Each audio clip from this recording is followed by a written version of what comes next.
Hi గారు, welcome to our channel. ప్రస్తుతం మనతో పాటు దాము బాలాజీ గారు సీనియర్ జర్నలిస్ట్ ఉన్నారు. వారితో ఒకసారి మాట్లాడదాం. సో, నమస్కారం సార్. నమస్తే.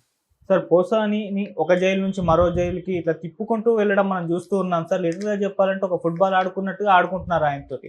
అయితే ఇదే నేపథ్యంలో ఆయన కూడా నిన్న కోర్ట్‌లో నేను నడవలేకపోతున్నానని చెప్పేసి ఏడ్చేసినట్టుగా కూడా వార్తలు వినిపిస్తున్నాయి సార్. మరి ఎందుకు ఈయన నడవలేకపోతున్నారు?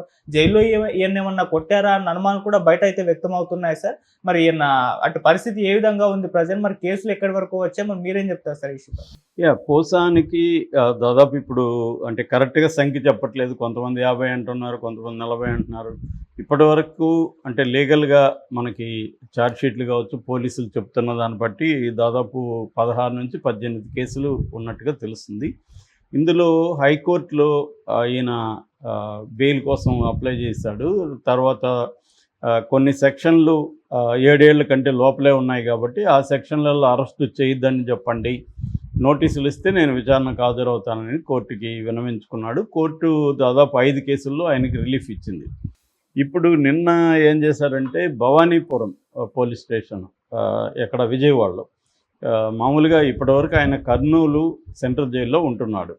సో ఎందుకంటే ఆదోన్లో కూడా ఒక కేసు ఉంది ఆయనకి. అందువల్ల ఆదోన్ పోలీసులు తీసుకెళ్ళినప్పుడు నన్ను ఈయన ఫస్ట్ ఏంటంటే ఓబులవారిపల్లి ఈ పోలీస్ స్టేషన్కి సంబంధించిన కేసులో రైల్వే కోడూరు దాన్ని ఏమంటారు సబ్ జైల్లో ఉన్నాడు.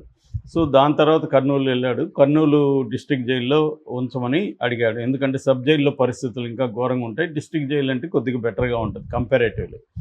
సో అక్కడికి ఆయన్ని తీసుకెళ్లారు. ఇప్పుడు ఆయనకి ఓబులవారిపల్లికి సంబంధించిన బెయిల్ కూడా వచ్చింది. బట్ నేను చాలాసార్లు చెప్పినట్టుగా ఈ గవర్నమెంట్ ఏం చేస్తుందంటే ఎవరినైనా అరెస్ట్ చేసినప్పుడు వాళ్ళని మల్టిపుల్ కేసులు పెట్టేయడం, కంప్లైంట్లో లేని సెక్షన్లు పెట్టడం, ఈ కావాలనే దళితుల దగ్గర కంప్లైంట్ ఇచ్చి ఎస్సీ ఎస్టీ యాక్ట్లు పెట్టడం, ఇలాంటి ఒక పద్ధతిని ఎంచుకుంది. అంటే ఎవరిని అరెస్ట్ చేసినా వాళ్ళు త్వరగా ఈ న్యాయ వ్యవస్థ నుంచి బయటపడని ఒక పద్మవ్యూహాన్ని చంద్రబాబు ప్రభుత్వం నిర్మిస్తుంది. అంటే ఒకవైపు ఒక ఇదైతే ఇంకొక వైపు క్లోజ్ అయిపోతుంది. సో అలాగా వాళ్ళని కమ్ముకుంటూ వస్తుంది. ఇందులో ఇప్పుడు ఆల్రెడీ వల్లభనేని వంశీది అదే పరిస్థితి, ఇప్పుడు పోసానిది కూడా అదే పరిస్థితి. సో ప్లాన్డ్గా ఏం చేస్తున్నారంటే కేసుల్ని పాత కేసుల్ని తవ్వడం, కొత్తగా కంప్లైంట్లు ఇప్పించడం, కొత్త కేసులు పెట్టడం, దీంట్లో కోర్టులకు వెళ్ళడం, కోర్టులో నుంచి పీటీ వారెంట్లు తీసుకురావడం. పీటీ వారెంట్ అంటే నేను చెప్పాను ఆల్రెడీ, ప్రిజనర్ ఇన్ ట్రాన్సిట్ అనమాట. ట్రాన్సిట్లో అంటే ఆల్రెడీ జైల్లో ఉన్నప్పుడు ఇంకొక కేసులో అతన్ని కస్టడీకి అన్న అడగచ్చు, లేదా అరెస్టు పెట్టమని అన్న అడగచ్చు. అందువల్ల ఏమవుతుందంటే ఆల్రెడీ ఎగ్జిస్టింగ్ కేసులో బెయిల్ వచ్చిన ఈ పీటీ వారెంట్ ఉన్నప్పుడు అతనికి ఈ కేసులో బెయిల్ వస్తే కానీ జైలు నుంచి రాడు. సో అట్లాంటి ఒక మెథడ్ ఎన్నుకున్నారు. నిన్న ఆయన్ని భవానీపురం పోలీసులు విజయవాడలో ఉండే చీఫ్ మెట్రోపాలిటన్ పోలీస్ కోర్టులో ప్రవేశపెట్టారు. కోర్టు ఆయన అడిగింది ఏంటి పరిస్థితి, మీరేం చెప్తారని. దాంతో ఆయన ఏం చెప్పుకున్నాడంటే నాకు 2 సార్లు హార్ట్ సర్జరీ అయింది, సో నేను నడవలేకపోతున్నాను అని ఒక గద్గద స్వరం అంటారు కదా, అంటే ఏడుపు గొంతుతో చెప్పుకున్నట్టుగా అర్థమవుతుంది. మనిషి కూడా బాగా డీలా పడిపోయాడని చెప్తున్నారు. అయితే జైల్లో కొట్టుంటే ఆయన కొట్టారని చెప్పేవాడు, కాబట్టి మనం కొట్టలేదని అనుకోవచ్చు. జైల్లో కానీ పోలీస్ స్టేషన్లో కస్టడీకి ఇచ్చినప్పుడు కూడా అడ్వకేట్ సమక్షంలోనే విచారించమని ఈవెన్ నర్సరావుపేట కోర్టు కూడా ఆయనకి పోలీసులకు చెప్పింది. కాబట్టి కొట్టినట్టుగా మనకైతే ఏం ఆధారాలు లేవు. జైల్లో ఏమన్నా అంటే ఒక్కొక్కసారి వాళ్ళు కూడా చెప్పరు. దెబ్బలు తిన్నవాడు భయం ఉంటుంది, నువ్వు కానీ కోర్టులో చెప్తావు మళ్ళీ కొడతామని చెప్తారు. అందువల్ల ఆ భయంతో కూడా చాలామంది పోలీస్ స్టేషన్లో ఉన్నవాళ్ళు, జైల్లో ఉన్నవాళ్ళు బయటికి చెప్పుకోరు. ఎందుకంటే చెప్తే ఇంకా ఎక్కువ కొడతారు. జడ్జిలు కూడా పెద్దగా చెప్పిన ఒకవేళ నాకు కొట్టారంటే కూడా పెద్దవాళ్ళ కేసుల్లో అయితే చూస్తారేమో, కానీ కింది స్థాయిలో వాళ్ళు పోలీసుల మీద కంప్లైంట్ ఇచ్చినా కూడా మ్యాజిస్ట్రేట్లు కానీ కింది స్థాయి కోర్టుల జడ్జిలు కానీ దాని మీద పెద్ద సీరియస్గా యాక్షన్ తీసుకోవడం అనేది వెరీ వెరీ రేర్ అనమాట. అందుకని వీళ్ళు ఎలాగో వాళ్ళ మీద ఏం తీసుకోరు, మహా అంటే ఏం చేస్తారు, పోలీసులను సస్పెండ్ చేయబోతారు, అంతకంటే ఏం జరగదు. వాళ్ళు కక్ష పెట్టుకొని ఇంకా కొడతారు.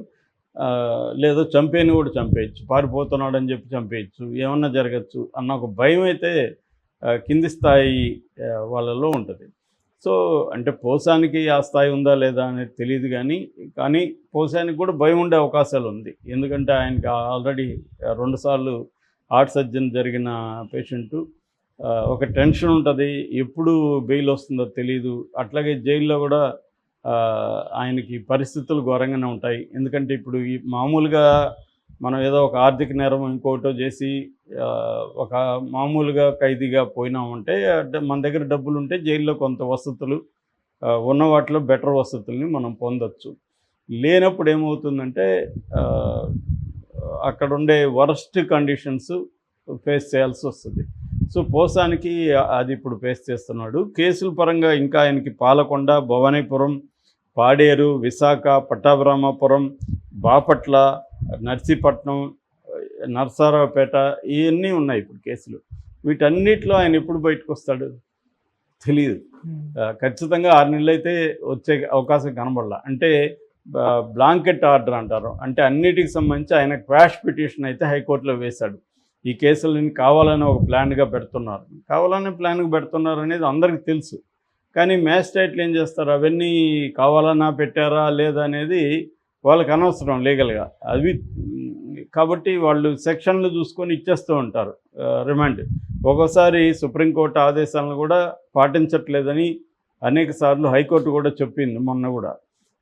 ఎందుకంటే 7 ఏళ్ళ లోపల జైలు శిక్ష పడే కేసులు ఉంటే అది అసాధారణ పరిస్థితుల్లో తప్ప మామూలుగా అయితే బెయిల్ ఇచ్చేయాలని.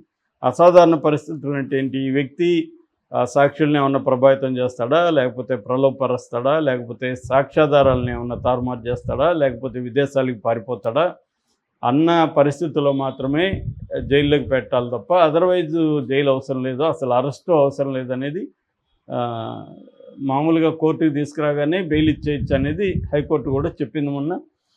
దీన్ని మేము కూడా పరిశీలిస్తామని చెప్పింది. కాకపోతే ఏంటంటే మన దేశంలో పరిస్థితి ఏంటంటే దాదాపు 5 కోట్ల కేసులు పెండింగ్లో ఉంటాయి. ఒక సుప్రీంకోర్టులోనే 55,000 కేసులు పెండింగ్లో ఉన్నాయి. అందువల్ల కోర్టు కూడా అన్నిటి మీద దృష్టి పెట్టి నిర్ణయాలు తీసుకోవడం అనేది సాధ్యం కాదు.